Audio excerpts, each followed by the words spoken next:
You want to live a life on fire and on mission. You want to be filled with such conviction and drive that you stop caring about what anyone thinks. You want to face each day alive, authentic, and fully present in every moment. With your wife, with your kids, on the street, at work. You want to bring yourself to the table and to stop bringing the watered-down, nice, what everyone wants version of you. You want that self to be a man who is burning in passion for Jesus, unafraid to bring his kingdom to anyone in your path, no matter what it costs you. You want to love the one in front of you without fear, without needing love back, and without reserve. You want to husband well. You want to father well. You want to shepherd your life well. You want to be a safe pillar for anybody around you. You want to experience God for real, to not just believe, but to know that he's got you, and that he'll show up on your behalf, that he'll show up through you. You want to get to the end of your race and say, yep, I gave it everything.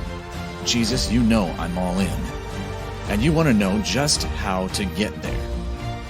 Welcome to Man Warrior King. I'm your host, Matt Halleck. Congratulations. You're among the violent taking the kingdom by force. You're among the chosen answering the call to rise above yourself. You're in the forge being stripped down and strengthened, and you will rise stronger, solid, unshakable. You are a man. You're a warrior. You are a king. Well, good afternoon, and welcome to another episode of the Man Warrior King podcast. I'm your host, Matt Halleck. I'm the author of The DNA of a Man and the founder of the Man Warrior King movement. And today we are going to talk about how to overcome the mental malaise that keeps you down. And what do I mean by that exactly? I mean the general feeling of downness that many of us guys deal with. And many of us actually feel like this is just part of who we are. And it's part of our makeup that we wish it weren't so, yet it is in us. And so we're just stuck with it. We have to deal with it. And everybody else around us also has to deal with it. And I would like to offer to you, just come right out the gate with it, this mental malaise, this emotional downness, this feeling of just a general cloud hanging over our countenance, so that a smile is a lot of work, so that being thankful and being cheerful and joyful with our voice is a lot of work, and it's not natural, it's far from us. I think all of that is not valid. It's not legal in the kingdom. So that's where we're headed. And I want to show you something in Jonah that was life-changing for me, okay?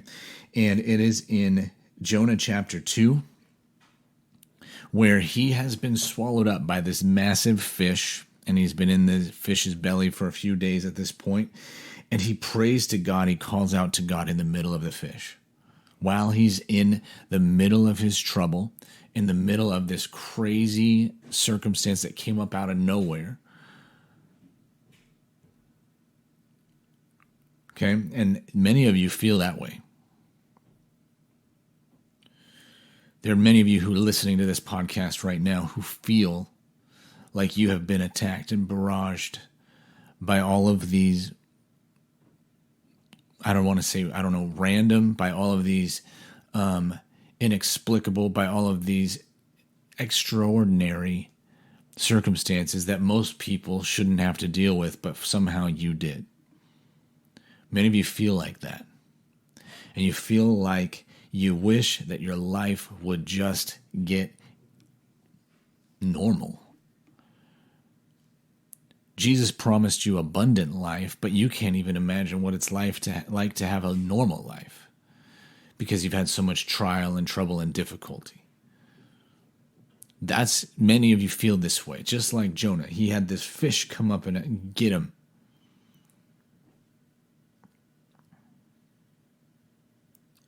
And it says, while he's in the fish, I called out to the Lord out of my distress, and he answered me.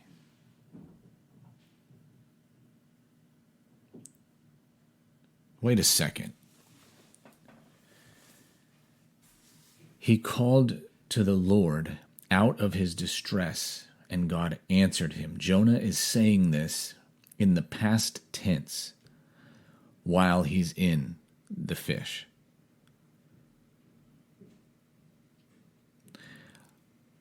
Guys, when you're stuck in this mental malaise, it's frustrating because you realize, okay, well, I want to be happy and glad, but I don't want to fake it. I want it to be real. I don't want to be inauthentic. I don't want to be lying with my words. I don't want to be lying with my face and my countenance.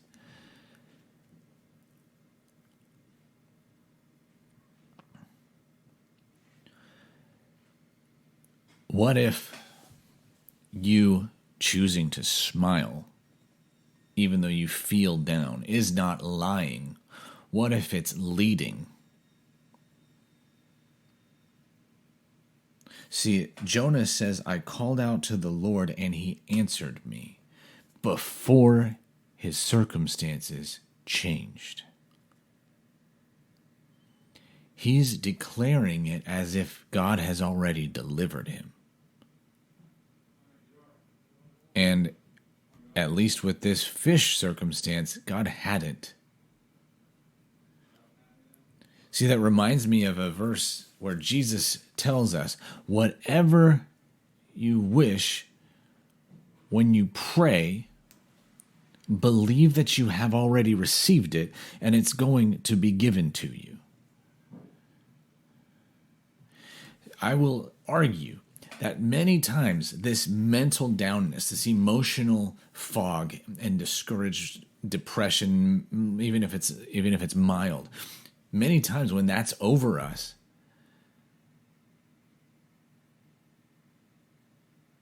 we want it to clear, and then we'll go ahead and thank God. Then we'll go ahead and be joyful. We don't want to have to exercise faith, believing that a thing is even before it comes about. We want the thing to come about first, which requires zero faith. And God told us that whoever wants to please God has got to have faith. So in my life, I know that when I have been in these times of being really down, and maybe not really, maybe even just underlying, okay? I'm calling out all levels of downness and discouragement. I'm calling out extreme downness, where you can barely get up out of bed, where you are literally depressed. I'm calling out the minimal downness, where it's just this general flavor over your day, that you are somehow sloshing through mud, that you are somehow missing the mark, that you are screwing up probably, that you're discouraged because life isn't where you want it to be. It's this downness that just flavors everything that you engage in. I'm calling out all of it. And when I've been in those seasons of feeling that way, it's the easiest thing in the world to just let it continue, to let the downness continue, because it requires no work. And then we think, okay, God, if you want me to shape up my attitude, if you want me to walk in joy, if you want me to have victory, then you're going to have to do it, because essentially you're not. But Jesus, he said, when you pray, believe that you have already received it, and it will be given to you. So believe that you have received it, past tense, and it will be given to you, future tense.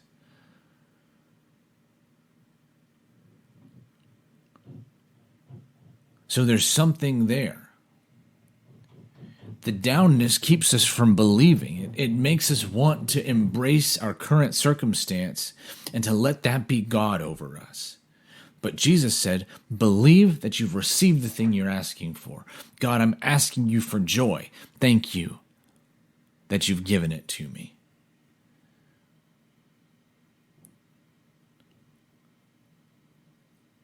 Why am I speaking on this in this podcast episode, gentlemen? It's because I've caught myself in this again. Actually, my wife has caught me in it. And it tears her apart when she sees that I'm communicating in non-joy, in less than victory. When she sees that I'm communicating out of a place of self-doubt and wondering if the future is going to be good or not. Wondering, what have I done with this decision or that decision, and how has it screwed up our family? When she sees me communicating in this general malaise of soul, it tears her apart, and it damages our connection. What my wife is looking for in a leader is somebody who has a countenance fixed on Jesus and his promises, that doesn't sway from day to day, whether I wake up with that cloud over me or not. It doesn't sway from day to day depending on what happens in the course of that day's events. My wife is looking for a man who will communicate in joy even when the feelings aren't there. And some might think that sounds unreasonable. And I say, welcome to manhood. We are called on to do things that sometimes seem unreasonable. We are called on to be strong even when we feel weak.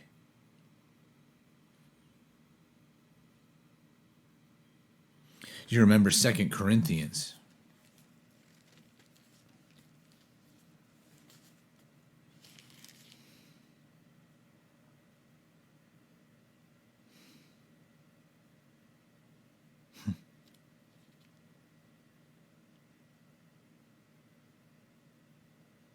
Chapter 11.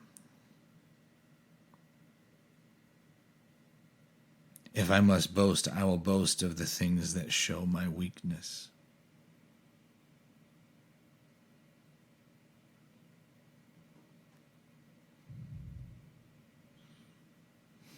If I must boast, I will boast of the things that show my weakness. So when I feel weak, even then I don't have an excuse to be weak. I don't have an excuse to embrace it and to take it on and to let it get me. I don't have an excuse. I don't have justification for it, because when I am weak, I choose to boast in it. And if we go on in 2 Corinthians a little bit later, it says,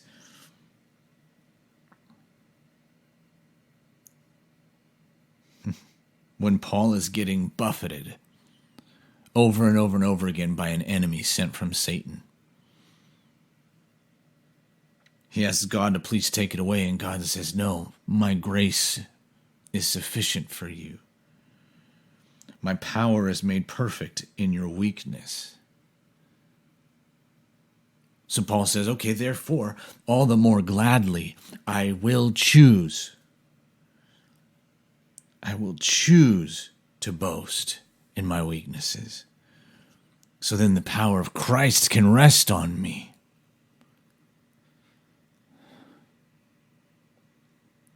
When we are weak is when we are at our finest. And so this general malaise that comes over us, it comes because we're feeling weak. We're feeling not up to the task. We're feeling as if we're inadequate. We're feeling as if we have already failed. And I just told you, my wife, she needs a man who will communicate in strength, who will relate in strength, even when I'm feeling weak. And you say, that's not fair. You say, if I'm feeling weak, I need God to come in and rescue me. I need God to come in and change it so that I feel exuberant, so that I feel it on top of the world, so that I feel victory. But it's not what we see in Scripture. We see, when I am weak, that's when I'm strong. And so when I'm weak, I'm going to choose to boast in it. I'm going to choose to rejoice in my weakness. It doesn't mean that all of a sudden I feel strong. It means that I am strong even if I feel weak. It doesn't mean that I all of a sudden feel on top of the world. It means that I am, because I'm seated with Jesus in heavenly places, no matter what happens in my day.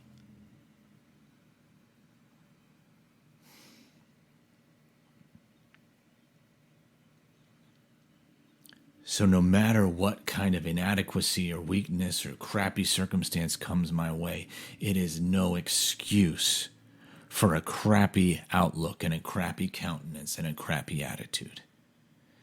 And as I said, as I preach to you, I preach to myself. So I want to look at Jonah. I said I was going to get there. Okay, we already said that he called out to the Lord out of his distress and that God answered him. But that was before he got out of the fish.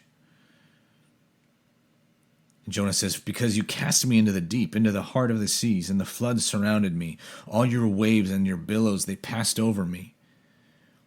And I said, I'm driven away from your sight, yet I shall again look upon your holy temple.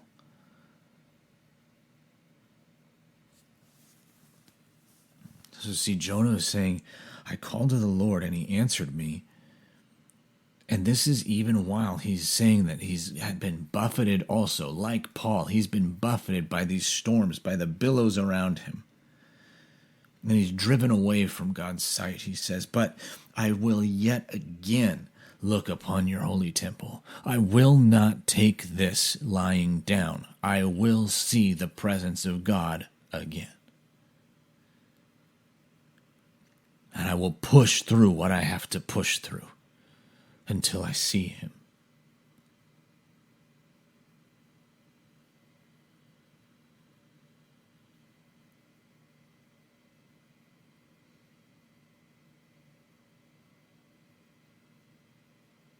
And it says, the waters closed in over me to take my life, and the deep surrounded me.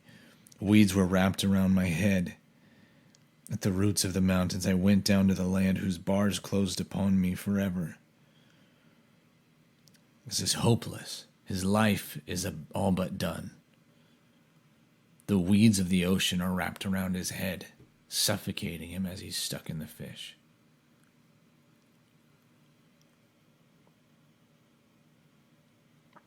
And he says, God, you brought my life up from the pit. When my life was fainting away, I remembered the Lord, and my prayer came to you into your holy temple. He's declaring this as if it already happened.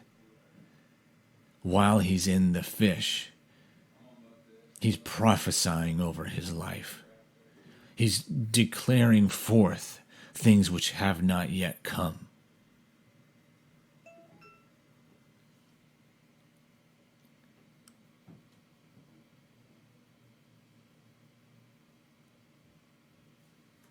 He says, those who pay regard to vain idols forsake their hope of steadfast love. I'm not going to look to anything less than you, God. I'm not going to look to the cheaper ones. I'm not going to look to the false ones. I'm going to look to you. I'm not going to look to my circumstances. I'm not going to look to my wife. I'm not going to look to my health, my money, the course of my day. I'm not going to look to any of those things to comfort me. I'm not going to look to any of those things to be my source of joy. I look to God alone. Because if I look to anything else, I forsake my hope of steadfast love as a father loves his son. And then Jonah says this, I with the voice of thanksgiving will sacrifice to you. What I have vowed I will pay. Salvation belongs to the Lord. See, he says, I will offer a sacrifice of thanksgiving to my God, even while I'm still in the belly of a fish with weeds wrapped around my head, choking the life out of me. Because my God has delivered me. What's interesting is that he's not saying here, my God may or may not deliver me. He's declaring that it's already been done.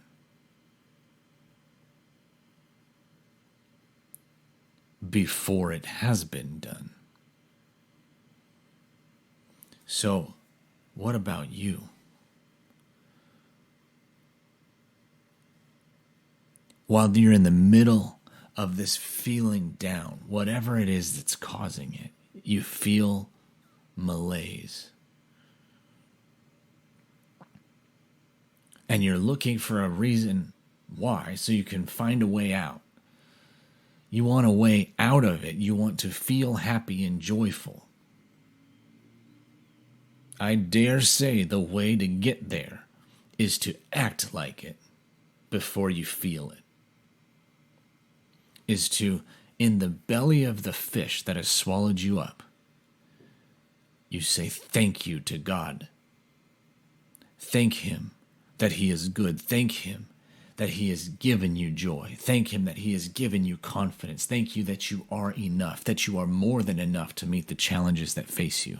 Thank Him that you are a high-value man, a high-value husband, because you've been given a spirit of power and love and a sound mind. You thank Him that He has delivered your family from the financial depths and lack, because He puts good food in your mouth and He restores your youth like the eagles, and He gives His children good gifts. You thank Him that He's done it.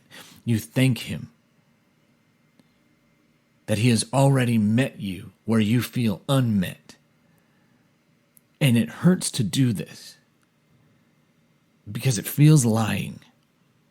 It feels like it's going against how the actual reality is. And it feels like if you say thanks to God and you choose to be glad,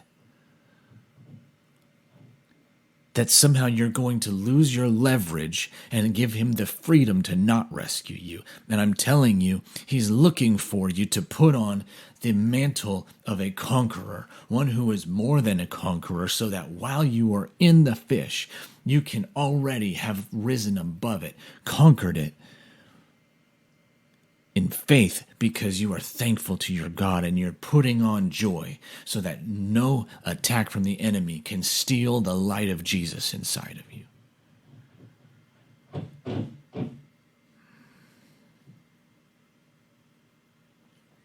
Stop looking at your failures and stop looking at why you think you don't measure up. And instead, I want you to choose to say, thank you, Jesus, that I am a new creation, that I am awesome,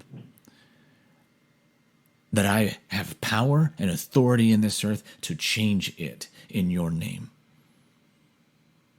Thank you, Jesus, that I'm a man who knows my God and I'm knowing you more. And I thank you that I am accepted in you.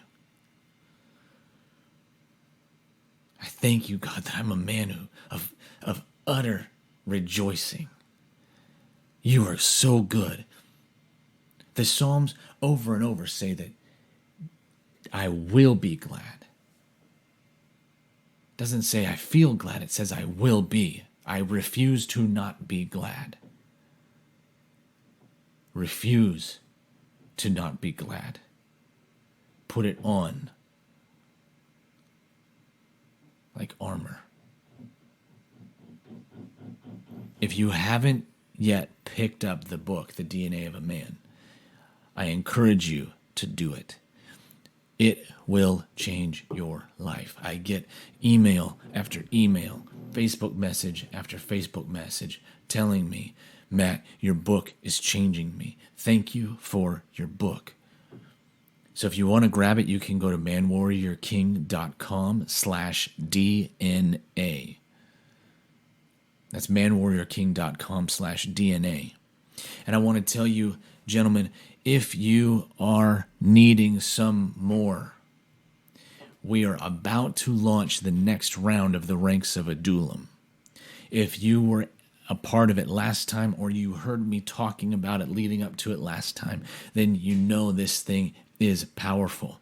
The book is powerful, but this is going to take a group of men who are tired of religion, who are tired of living the religious, shallow, platitude-filled life, trying to get the shallow answers to deep problems to work.